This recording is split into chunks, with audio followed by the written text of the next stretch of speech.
Hey everybody, Kristin LaVanway here. And you know, there's a lot of people out there that like to make the home buying process very complicated and overwhelming and really downright scary. I'm going to break it down into its nutshell form. And when you do that, buying a house is as easy as 1, 2, 3, 4, 5. Step 1, you need a purchase contract. Now, okay, I'm trivializing this a little bit. Getting to the meeting of the minds where everybody agrees on the terms of buying the house is actually kind of a big deal. But it's the first logical step in buying the house, so we're just gonna check that off.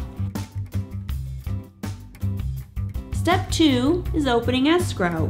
And for you, the buyer, this is super easy because your real estate agent's just gonna hightail it down to the title company, give them the contract and say, hey, my client wants to buy this house. Can you help us out? Of course, the title company will say, sure, that's what we're here for. They'll handle the escrow process and they will provide title insurance. What that means to you, in simplest terms, is they're gonna handle the paperwork, they're gonna collect all the money, and they're gonna make sure that no one comes knocking on your door down the road and says, hey, I think this house might belong to me. You're going to write a check at this point for the earnest money deposit. And that's usually about 1% of the purchase price. So just be ready and don't kid yourselves. Title companies, they cash those checks right away. Step 3 is the inspection period. And here in Arizona, you usually have about 10 days, give or take, depending what the contract says, but it's usually 10 days to do your inspections. This is your time to get up close and personal with that house and make sure that everything that's important to you is addressed.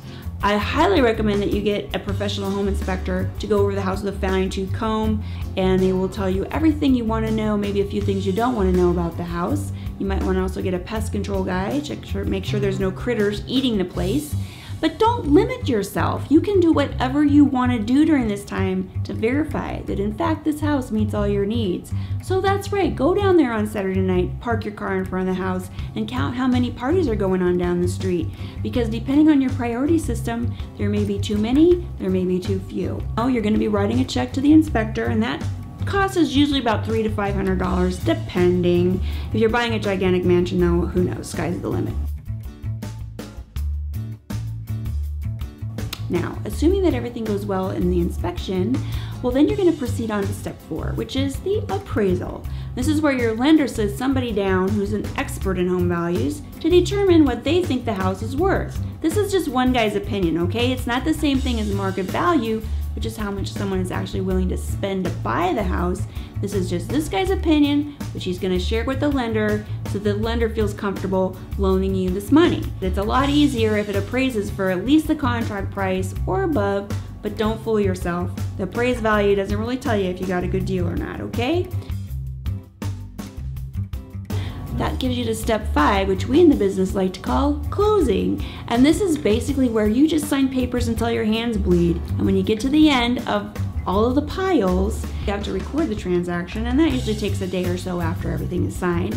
But once it's recorded with the county, bing, you get your keys and you are a proud homeowner. See how easy that is? As easy as 1, 2, 3, 4, 5.